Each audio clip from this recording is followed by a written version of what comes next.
अस्सलाम वालेकुम। आप लोगों का क्या हाल है? तो आज हमारा मेन एम होगा कि हम फॉर्मल स्पेसिफिकेशंस में OCL को थोड़ा डिस्कस करें। चूँकि मैंने देखा था कि OCL की ऑनलाइन यूट्यूब पे कोई इतनी वीडियोस नहीं थी, तो मैंने कहा जो मुझे पता है वो मैं शेयर करूं। OCL एक ऑब्जेक्ट कॉन्स्ट्रेंट लैंग्वेज होती है जो कि इंस्पायर्ड है हमारी जावा और UML से। हम UML के थ्रू उसको मैप करके इस पे कॉन्स्ट्रेंट्स लगाते हैं, और इसमें मोस्टली जो डाटा स्ट्रक्चर्स और फंक्शंस यूज़ हो रहे होते हैं वो जावा के यूज़ हो रहे होते हैं। जैसे कि इसमें डाटा स्ट्रक्चर्स अगर देखें तो सीक्वेंस बैग्स वगैरह यूज़ हो रहे होंगे, वो हम बाद में देखेंगे। सबसे पहले देखा जाए तो हिस्ट्री वगैरह मिस कराते हैं।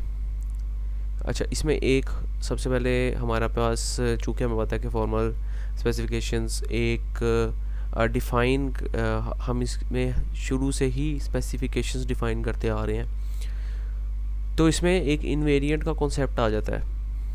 अच्छा, इन्वेरिएंट का हमने पहले भी जिक्र सुना होगा। इन्वेरिएंट वो चीज़ होती है कि जो एक क्लास पे अगर वो इन्वेरिएंट लगाया है तो उस क्लास पे जितने भी फंक्शन कॉल होंगे, कोई भी फंक्शनैलिटीज़ परफॉर्म होंगी, तो वो इन्वेरिएंट हमेशा सेटिस्फाई हो रहा हो। अब इसको हम इस तरह भी कह देते हैं कि अगर तो हमने एक कंपनी की क्लास बनाई है, ठीक है, और उसमें हमने कह दिया कि साइज़ या फिर नंबर ऑफ़ पर्सनस, ठीक है, और उसको कह दिया इंटीजर है हमारे पास। तो अगर हम अपनी कंपनी के लिए एक साइज़ डिफ़ाइन कर लें कि इसमें हमने मैक्सिमम 500 बंदा रखना है, तो हमारे पास ये एक अगर प्रोग्रामिंग की लैंग्वेज में देखा जाए तो हमारे पास ये एक स्टैटिक वेरिएबल बन जाएगा ना, जो कि एक कांस्टेंट होगा तमाम ऑब्जेक्ट्स के लिए जो कि कंपनी के बनेंगे।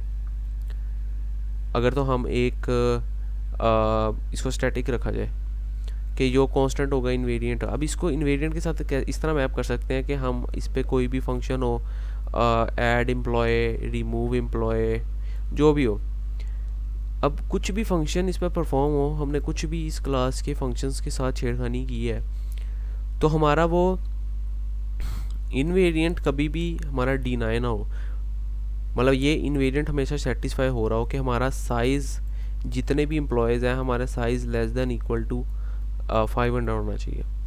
तो ऑब्वियसली हमारे ऐड के फंक्शन में भी कोई चेक चुक लगे होंगे कि अगर तो हमारे कंपनी के एम्प्लॉयज़ के साइज़ ऑलरेडी 500 है तो हम किसी को ऐड नहीं कर सकते, और अगर हमारे पास 500 नहीं है तो हम ऐड कर सकते हैं। तो एट द एंड इस फंक्शन को कॉल होने से पहले और इस फंक्शन को कॉल होने के बाद भी ये कंडीशन सेटिस्फाइड रहेगी, विच मीन्स कि ये एक इन्वेरिएंट है। अब यहाँ पे भी इन्होंने कहा ये स्टैटिक होता है। अच्छा, डायनेमिक और पोस्ट कंडीशंस, प्री कंडीशंस की भी बात नहीं करेंगे आज तक। मेन एम हमारा है कि ये 63 में से 30 स्लाइड्स थोड़ी पूरी कर लें।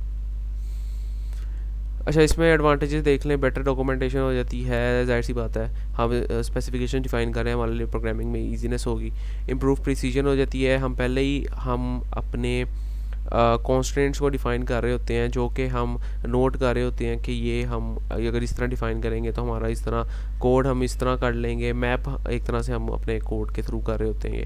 हम एक OCLs की इन्वेरिएंट्स वगैरह डिफ़ाइन कर रहे होते हैं, और फिर हम सोच रहे होते हैं कि अगर हम इसको, हाँ भाई, कोड में करेंगे तो कैसे करेंगे, ठीक है। और ये कम्युनिकेशन विदाउट मिसअंडरस्टैंडिंग, ये भी हो गया। एडवांटेजेस वगैरह मिस करवाते हैं।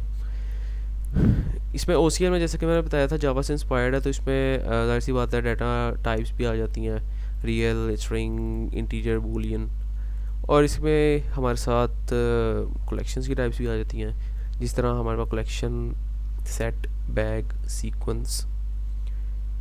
अगर आगे देखें तो हमारे पास वैल्यू टाइप और ऑब्जेक्ट टाइप, ये मिस कराते हैं। वैल्यू टाइप यही होता है कि इंटीजर वगैरह, ऑब्जेक्ट टाइप ये होता है हमने कोई क्लास बनाई है, उसको ऑब्जेक्ट बना दिया। बूलियन ऑपरेटर्स में आए तो इफ़ देन एल्स तो हमें पता ही है, और अगर हम कोई इफ़ स्टेटमेंट लगाते हैं तो जैसे कि हम सूडो को लिखते थे, उसमें कोई कंडीशंस डालते थे, तो हम ये ब्रैकेट्स नहीं यूज़ करते। हम उसको, जब वो इफ स्टेटमेंट ख़त्म हो जाती है तो हम उसे कहते हैं एंड इफ़। ये हो गया। अच्छा, इसमें एक इम्पॉर्टेंट चीज़ ये है कि ये वाला साइन क्या रिप्रेजेंट कर रहा है। प्रोग्रामिंग लैंग्वेजेस में हम नॉट इक्वल को जो है ना वो कहते थे कि अगर हमारी दो ऑब्जेक्ट्स इक्वल नहीं है तो हम उसको ऐसे रिप्रेजेंट करते थे, लेकिन OCL में हम उनको अब ऐसे रिप्रेजेंट कर रहे होंगे। बाकी एक्सोर और वही है, इम्प्लॉयज़ भी हमारे पास रिज़ल्ट को शो करा रहा होता है कि ये आगे एग्जांपल आएगी, मैं वहाँ पे आपको बताऊँगा। इसी तरह हमारे पास इंटीजर्स के लिए डिवाइड का मॉड का फंक्शन आ जाता है, रियल नंबर्स के लिए फ्लोर और राउंड ऑफ का आ जाता है, ये मैं पता है। यूनिटरी ऑपरेटर्स में हमारे पास मल्टीप्लाई वगैरह ये इस तरह के ऑपरेटर्स आ जाते हैं, ये तो बेसिक सारी चीज़ें हैं। स्ट्रिंग्स के हमारे पास फंक्शंस में to upper to lower size सब स्ट्रिंग कॉन्कैट अपेंड कर देना एक स्ट्रिंग के आगे दूसरी, सब स्ट्रिंग इस रेंज से इधर तक स्ट्रिंग को चंक में डिवाइड कर देना एक छोटे। तो अगर आगे देखें तो हमारे पास एक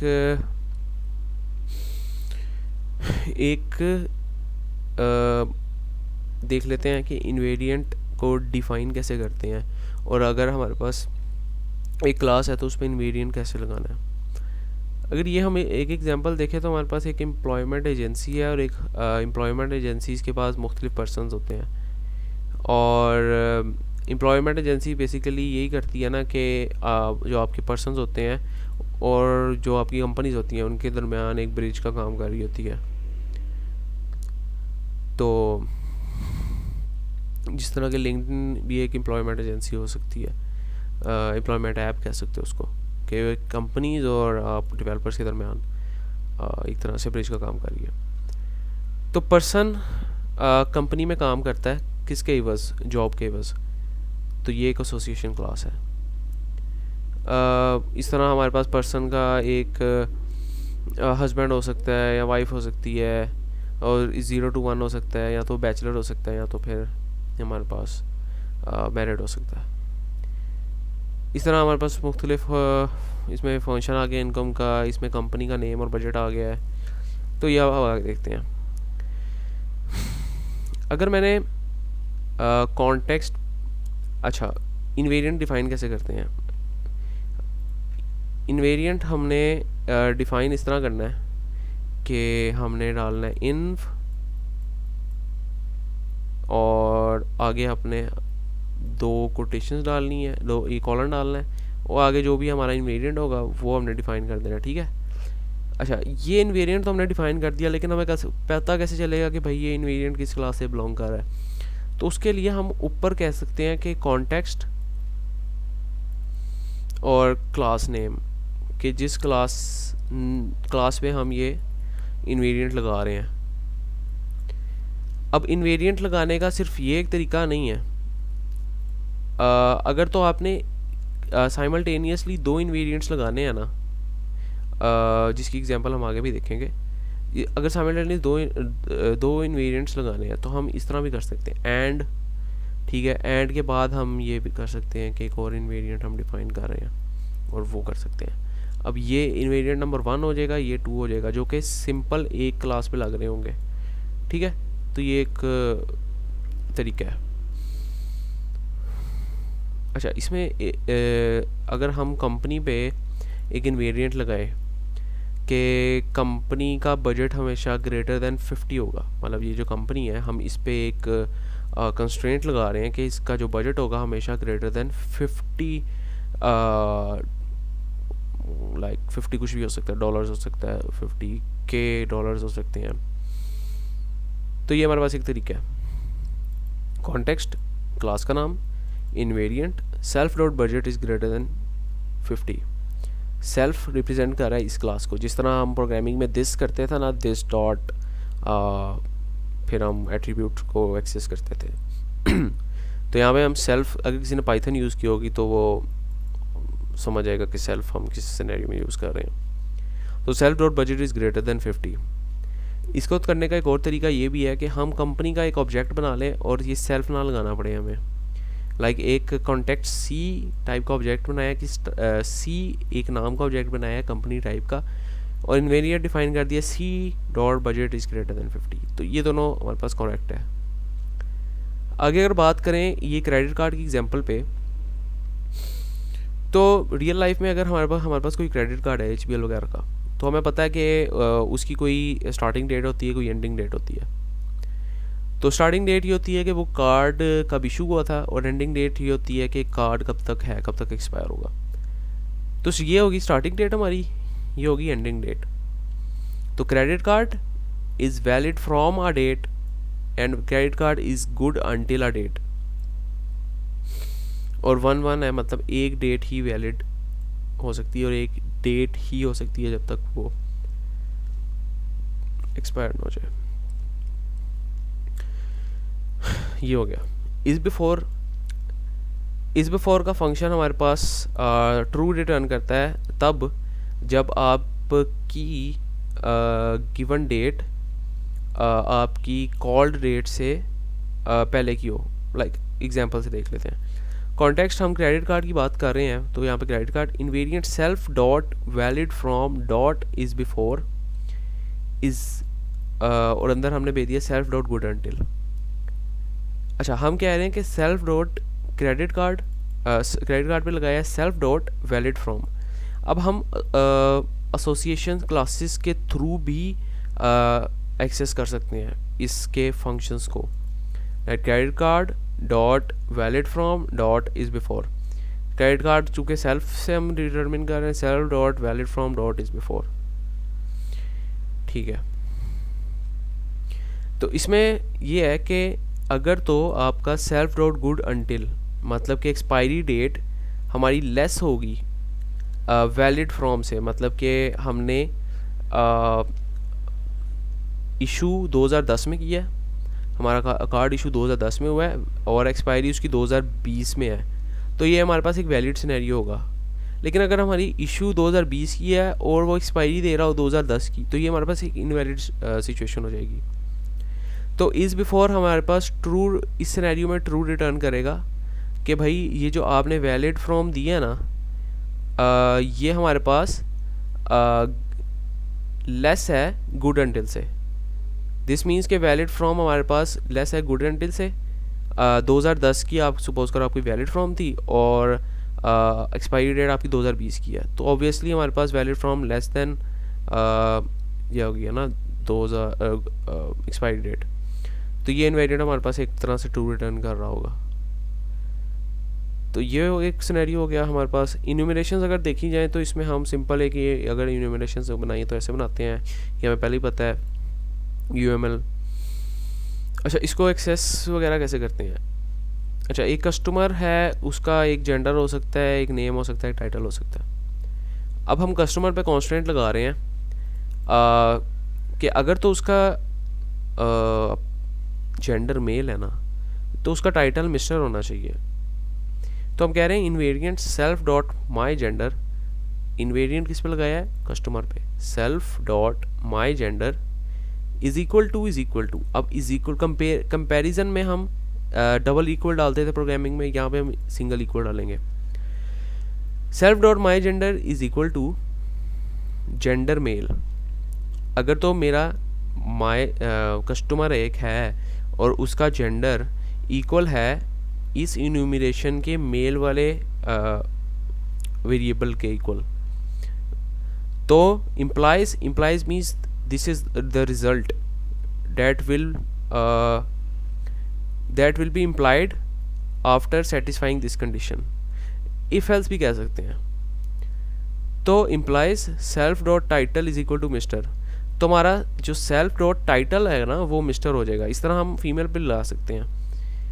फीमेल जेंडर अगर फीमेल है तो imply self dot title is Mrs या मिस, जो भी है। इस तरह हमारे पास बैग्स कलेक्शंस आ जाती हैं जिसमें सेट, बैग और सीक्वेंस होता है। इसमें हम एग्जांपल से देख लेते हैं। सेट्स होते हैं जिसमें हमारे पास ऑब्वियसली यूनिक आइटम्स एग्जिस्ट कर रही होती हैं। सीक्वेंस होते हैं हमारे पास कि अगर तो 1, 3, 45, 2 और 3 है ना, तो डुप्लीकेट्स तो अलाउ कर रहे होते हैं, लेकिन ये एक सीक्वेंस काफ़ी मैटर कर रहा होता है इनके लिए। लाइक 1, 3, 45, 2, 3 है ना, तो अगर मैं 1, 3, 3, 45, 2 कर दूँ तो ये एक अलग होगा और वो जो 1, 3, 3, 45, 2 वो एक अलग सीक्वेंस होगा। ये हो गया। अच्छा, बैग में ये होता है कि आप डुप्लीकेट भी अलाउ कर रहे होते हो और आप सीक्वेंस भी को भी कह रहे हो, तो मैं सीक्वेंस भी इग्नोर कर रहा हूँ। तो ये एक दो आइडेंटिकल बैग्स हैं हमारे पास, सीक्वेंस भी मैटर नहीं कर रहा और डुप्लीकेट्स भी अलाउड हैं। अच्छा, इसमें एक और हम एग्जांपल देख लेते हैं कि अगर तो हमारे पास एक पर्सन की क्लास है, हम एक इन्वेरिएंट लगा रहे हैं self dot wife is not empty, then implies self dot wife dot gender is equal to this. इसका मतलब ये है कि एक पर्सन पे हम इन्वेरिएंट लगा रहे हैं कि अगर तो उस पर्सन की कोई वाइफ एग्जिस्ट कर रही है। Self dot wife not empty का मतलब है कि अगर उस पर्सन की कोई वाइफ एग्जिस्ट कर रही है तो उसका एंड रिज़ल्ट ये होगा कि self dot wife dot gender, तो उसकी वाइफ का जेंडर जो है ना वो इन्यूमरेशन का फीमेल वाला होगा। तो ये एक एग्जांपल होगी। अच्छा, इसमें कलेक्शंस की हमारे पास मुख्तलिफ फंक्शंस आ जाते हैं। इंक्लूड्स ऑल, एनी, सम, सॉर्टेड बाय, ये डिस्क्रिप्शन लिखी है, आप लोग पढ़ भी सकते हो। इंक्लूड्स हमारे पास ये करता है कि true if object O is an element of the collection. Boolean return करता है अगर तो ये वाला ऑब्जेक्ट हमारे लाइक सपोज मैंने किसी क्लास के थ्रू कॉल किए, ये मेरा ये पर्सन जो है, ये मेरे पास एक सपोज कलेक्शन है। अब इस कलेक्शन का मैंने कॉल किया इंक्लूड्स, और यहाँ पे मैंने एक पर्सन का ओबीजे भेज दिया ना, तो इंक्लूड्स रिटर्न ट्रू तब करेगा जब इस कलेक्शन में मेरा ये ऑब्जेक्ट एग्जिस्ट कर रहा होगा, ठीक है। और इंक्लूड्स ऑल ये करता है कि आपके सबसेट्स को देख रहा होता है। इंक्लूड्स ऑल ये करता है कि मैं पर्सन्स की एक कलेक्शन है, उसमें एक इंक्लूड्स ऑल सपोज ऐसे कर दिया मैंने, और उसमें उसके अंदर मैंने पैरामीटर भेज दिया एक सबसेट, कोई भी भेज दिया, सबसेट के नाम से मैंने कोई पर्सन्स का डाटा भेज दिया, ठीक है। सपोज कर पर्सन्स में एग्जिस्ट कर रहा है 1 2 3 और 4, ये नाम समझ लो पर्सन्स के, और यहाँ पे सबसेट में एग्जिस्ट कर रहा है 1 2। तो अगर ये दोनों एग्जिस्ट कर रहे हैं इस वाली कलेक्शन में तो इट विल रिटर्न ट्रू। अगर कोई एक भी एग्जिस्ट नहीं करेगा तो वो it will return false. This also represents के अगर तो वेदर के हमारे पास सारे इंक्लूड कर रहा है वो ये सबसेट, ये जो हम अंदर दे रहे हैं ये इस बार वाले का सबसेट है, तो हमारे पास ट्रू रिटर्न होगा। इस तरह एनी आ जाता है हमारे पास, सम आ जाता है, सॉर्टेड बाय आ जाता है, ये आप लोग पढ़ सकते हो। अच्छा, एक और एग्जांपल अगर देखें तो हम पर्सन पे इन्वेरिएंट लगाते हैं। इन्वेरिएंट को कहते हैं अगर self dot wife not empty implies, अगर तो कोई वाइफ एग्जिस्ट कर रही है तो उसका मतलब ये है कि उसकी वाइफ की age greater than equal to 18 होगी। अच्छा, इसमें हमने चूँकि 2 इन्वेरिएंट एक साथ लगाने थे, वाइफ पे भी लगाना था, हस्बैंड पे लगाना था, तो जिस तरह मैंने पहले बताया था हमने एंड लगाया और हमने self dot husband not empty implies self dot husband dot age greater than equal to 18, ये 2 इकट्ठे लगा लिए। इस तरह मैंने कंपनी पे लगाना है तो मैं चाह रहा हूँ कि कंपनी पे कंस्ट्रेंट लगाऊँ कि जो उसके एम्प्लॉयज़ का साइज़ है ना, वो कंपनी चाह रही है कि उनके एम्प्लॉयज़ 50 से ज़्यादा ना हो, तो context company self dot employee को हमारे पास हो सकता है एसोसिएशन हो सकती है, या हमारे पास कोई कलेक्शन पड़ी हो सकती है कंपनी में कि सेल्फ डॉट एम्प्लॉयज़ जो उसकी जितने भी एम्प्लॉयज़ हैं उनका साइज़ जो है लेस देन इक्वल टू 50 होना चाहिए। ऑब्वियसली ये सिंपल सी कंस्ट्रेंट आ गई। इस तरह हमारे पास मुख्तलिफ फंक्शंस होते हैं कलेक्शंस पे, और अगर 2 कलेक्शंस को यूनियन करना है तो यूनियन, इंटरसेक्शन करना है इंटरसेक्शन, इंक्लूडिंग हमारे पास ये आ जाएगा, एक्सक्लूडिंग आ जाता है, results new collection where all occurrences of the object over removed, included returns new collection including object O, किसी कलेक्शन में ऐड करना हो तो हम इस तरह ऐड करते हैं। अगर मैं किसी कलेक्शन के साथ ये इंक्लूडिंग का फंक्शन कॉल करूं, सपोज़ के मेरे पास एक पर्सन्स का कलेक्शन है, उससे मैं इंक्लूडिंग और अंदर ऑब्जेक्ट भेज रहा हूँ, तो इसका मतलब है ये जो मेरी पर्सन है ना उसमें ये ऑब्जेक्ट अपेंड हो जाएगा और मेरे पास न्यू कलेक्शन रिटर्न हो जाएगी। मतलब एक तरह से हम ऐड कर रहे हैं। लिंक लिस्ट हमने पढ़ी हुई है ना, लिंक लिस्ट में हम एक तरह से इंसर्ट कर रहे हैं आखिर में एक। एक्सक्लूडिंग ये होता है कि अगर ये मैंने यहाँ पे एक्सक्लूड लगा दिया ना, तो इसमें अगर तो ये वाला ऑब्जेक्ट एग्जिस्ट कर रहा है, इस कलेक्शन में अगर ये ऑब्जेक्ट एग्जिस्ट कर रहा है तो इस कलेक्शन से ये वाला ऑब्जेक्ट रिमूव हो जाएगा इस कलेक्शन से, और बाकी की कलेक्शन हमारे पास रिटर्न हो जाएगी। ये इस तरह का सीन हो जाता। माइनस सिंबल हमारे पास जिस तरह हम सेट्स में माइनस करते थे, डिफरेंस करते थे, वो हो गया। सिमेट्रिक डिफरेंस भी इसी तरह आप पढ़ लें। अच्छा, और सीक्वेंस के और हैं, फर्स्ट है, लास्ट है, पहला ऑब्जेक्ट लास्ट ऑब्जेक्ट, एक पर्टिकुलर पोजीशन पे ऑब्जेक्ट रिटर्न करना हो तो वो ऐसे करते हैं। अपेंड और प्री पेंड हमारे पास पता है कि अपेंड हमारा आखिर में अपेंड कर देता है और प्री पेंड हमारा शुरू में जो है इंसर्ट कर देता है सीक्वेंस में। इस तरह हमारे पास और कलेक्शंस की फंक्शंस आ जाते हैं जो कि आइटरेशंस के लिए यूज़ होते हैं।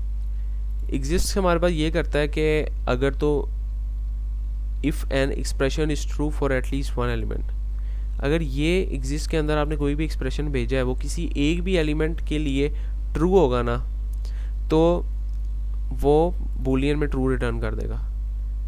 अगर एग्जैक्टली एक एलिमेंट के लिए ट्रू होगा तो बूलियन में फिर वो ट्रू रिटर्न करेगा इस सिनेरियो में।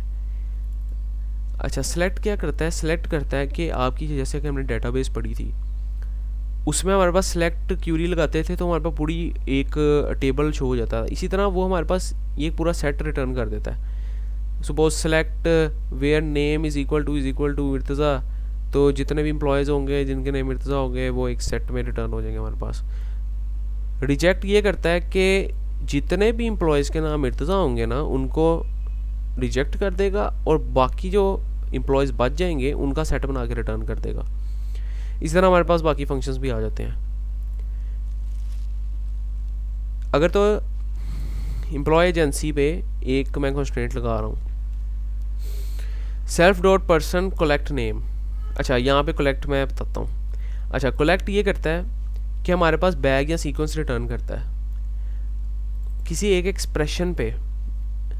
सपोज यहाँ पे मैं कह रहा हूँ कि कलेक्ट नेम।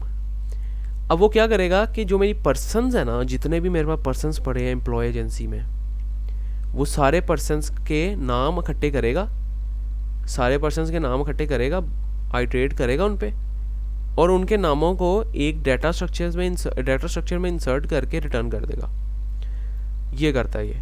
तो इस स्टेटमेंट के रिजल्ट में हमारे पास एक सेट रिटर्न होना चाहिए, सेट या नहीं बैग या सीक्वेंस रिटर्न होना चाहिए जिसमें सारे एम्प्लॉयज़ के नेम पड़े हैं। अच्छा, बैग सीक्वेंस इसलिए क्योंकि सपोज़ एक बंदा है हाफिज़ इमरान, ठीक है, उसका फर्स्ट नेम हाफिज़ सपोज, और एक है हाफिज़ अली, तो वो दोनों बंदे रिटर्न होने चाहिए ना।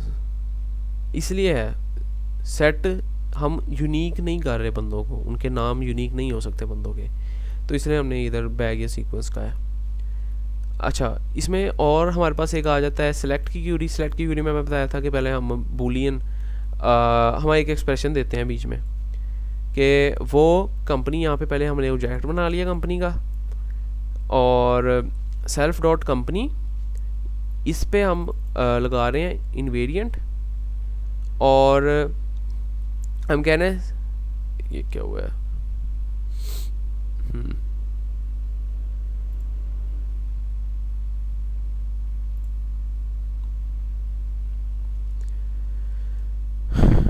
wait a while,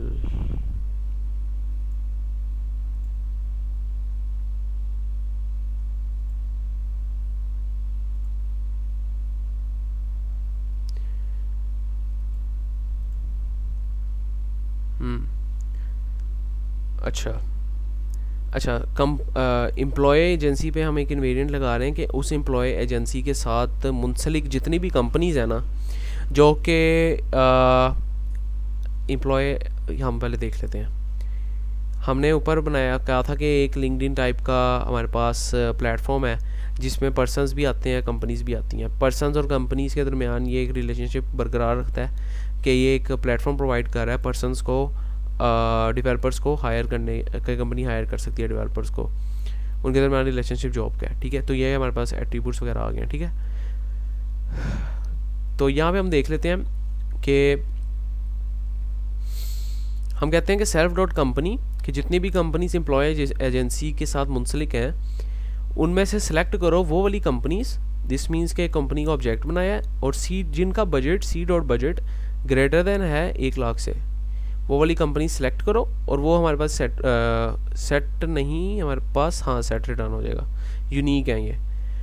हाँ, तो आगे हमारे पास आ जाती है, हम पर्सन पे लगा रहे हैं कि वो पर्सन उठाओ जिनका नाम जॉर्ज है और उनके एम्प्लॉयर का नाम जिन्होंने उनको उसको हायर किया है MC गिल है, ठीक है। और ये हमारे पास भी सेट रिटर्न कर रहा होगा। ये हो गया। ऑटोमेटिक फ्लैटनिंग को मिस कराते हैं, ये नहीं इम्पोर्टेंट। वैसे इसमें ये देख लो फंक्शंस के एज सेट को एज बैग और एज सीक्वेंस, ये सेट में कन्वर्ट कर देता है, ये बैग में कन्वर्ट कर देता है, किसी कलेक्शन को ये सीक्वेंस में कर देता है कन्वर्ट। अच्छा, single navigation results in a set, combined navigations in a bag and navigation over association annotated with results in a sequence। अच्छा, यहाँ नेविगेशन की बात कर रहे हैं बेसिकली हम, वही एग्जांपल है, वही कंपनी है, एम्प्लॉय है। अच्छा, a person may have 0 to many employers, a person is employee of 0 to many companies, ठीक है।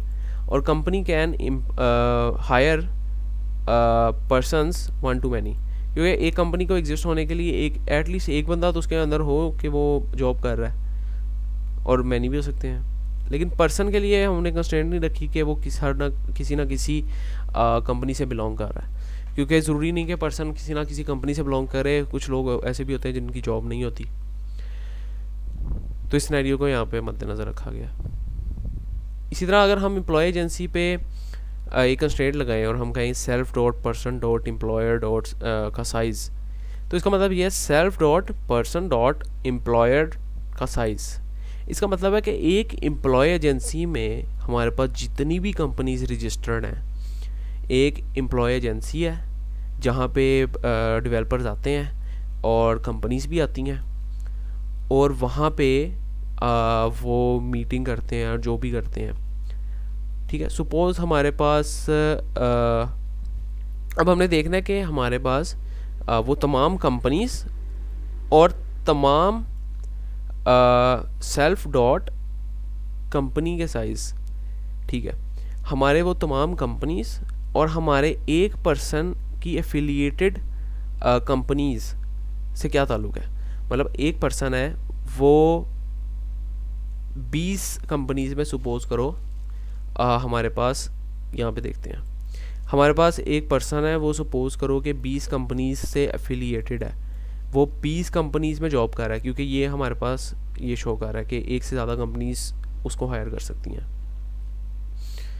और एक पर्सन है और एक हमारे पास एम्प्लॉयमेंट एजेंसीज़ में टोटल कंपनीज ही 15 हैं। तो ये कैसे हो सकता है कि अगर टोटल कंपनीज ही 15 हैं और तो उनमें से कोई एक पर्सन 20 कंपनीज में जॉब कर रहा हो, तो ये तो हमारे पास पॉसिबल ही नहीं है। तो इसलिए हम कहते हैं कि कंपनीज की तादाद हमेशा ज़्यादा होनी चाहिए, या एट लीस्ट उतनी होनी चाहिए जितनी हमारे पास एक एम्प्लॉय मैक्सिमम कंपनीज में काम कर रहा है। मैं इतनी कंपनीज में काम कर रहा हूँ और अवेलेबल कंपनीज ये हैं, तो हमेशा मैं एक सबसेट ऑफ कंपनीज में काम कर रहा हूँ, या एग्जैक्टली इक्वल कंपनीज में काम कर रहा हूँ, यहाँ तो इक्वल तो आना ही आना है, ठीक है। और हम कह देंगे लेस देन इक्वल टू, जितनी भी कंपनीज हैं less than equal to self dot company का साइज़, कि जितनी भी कंपनीज हमारे पास मौजूद हैं वो हमेशा लेस देन इक्वल टू हो किसी एक बंदे के एफिलिएटेड कंपनीज से। मैं 10 कंपनीज में काम कर रहा हूँ तो वो हमेशा लेस होना चाहिए मेरी टोटल कंपनीज पे। तो ये एक सिंपल सा इन्वेरिएंट था, ठीक है। अभी तक के लिए इतना ही, तो फिर हम इंशाल्लाह बाद में बाकी देखते हैं। उम्मीद करता हूँ समझ आई होगी। अल्लाह हाफ़िज़।